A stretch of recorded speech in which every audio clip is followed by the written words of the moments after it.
Return to Sleepaway Camp brings back the original film's writer and director Robert Hiltzik, not to mention a few members of the original cast. Finally, we have an actual proper sequel to the first film. Yep, it's the most official Sleepaway Camp out of the entire bunch. And it's the worst one yet.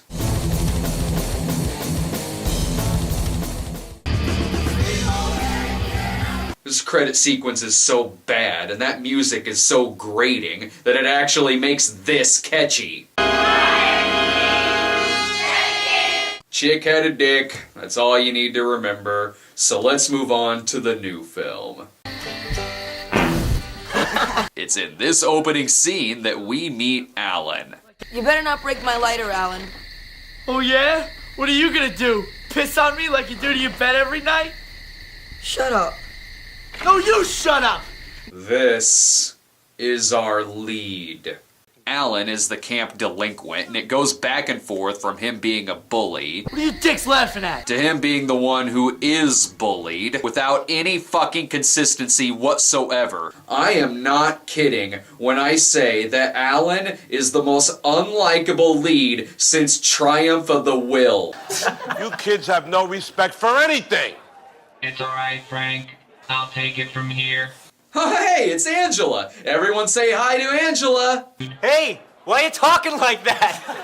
So they can disguise her voice so we won't know it's her, even though we all know it's her. Obviously, they want us to think Alan is the killer, but we already know Angela's in the film. Look, there she fucking is, so we know she's the killer, which renders scenes like this pointless. Come on, Alan. Give me the knife. Give me the fucking knife! Wow, that was about as tense as a bowl of shredded wheat. And much like the first one with the pedo chef, the first person to die is the kitchen worker, in a very, very similar fashion. This was apparently Isaac Hayes' last released film before his death, which seems really sad, as he's mostly just standing there, saying nothing and looking depressed. Weed and his lackey wrap cow shit up in a joint and then talk Alan into smoking it. Since Weed is too high to get killed in a canoe out in the middle of the lake, he gets killed on land instead. Gas is forced down his throat, a big piece of tape reading "drugs are for dummies" is put on his mouth, but none of this actually kills him. Bad CGI kills him. Best part of this isn't even the death, it's his friend's reaction to the death.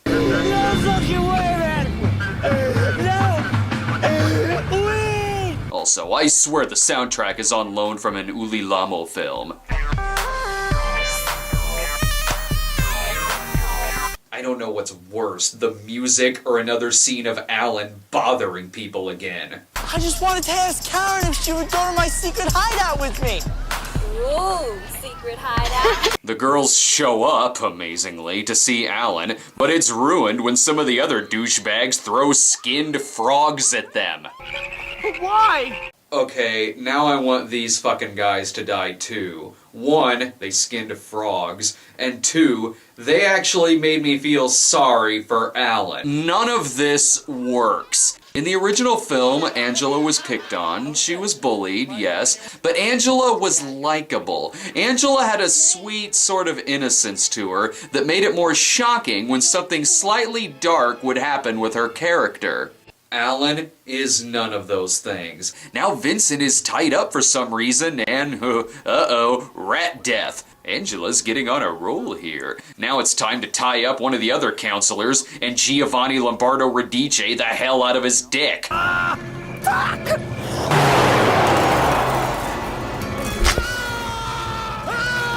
Damn, a penile death scene so severe I didn't have to censor anything. And this girl has to die too, because why the fuck not?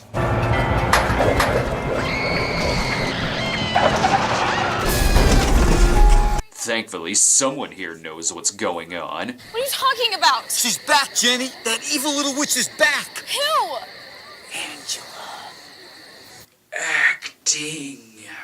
You know that awesome moment when you realize that there's only 10 minutes of a movie left? It's pretty great. except it's usually the longest 10 minutes ever. That is, unless it involves horrible, horrible shit happening to Alan. Not sick. Yes, you are! And here they go, searching for another plot twist, except this one was already figured out 80 minutes ago. Oh my god, Angela's the killer, and she was the cop the entire time. Michael thought skinning frogs was cool. Ask him how cool it is now. Angela! Thank you for that, Ricky.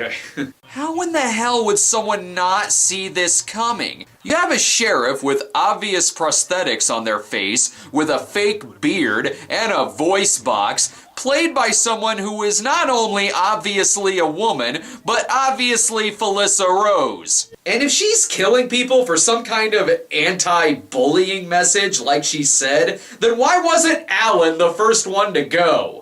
Oh, it's so we would think that he was the killer, even though everyone already knows Angela is, and it's the sequel to a film that's mostly known for its shocking twist at the end, leaving people to wonder what the shocking twist in this film will be. Return to Sleepaway Camp sat on the shelf for 5 years before getting a straight-to-DVD release, which only resulted in nearly every review saying more or less the same things that I just said. And even now, there's still talk of a Sleepaway Camp Berserk 3D. Maybe it'll get shot next year with a 2018 release date. Or maybe it could be an actual proper follow-up to these characters. But until then, I am done with Sleepaway Camp films.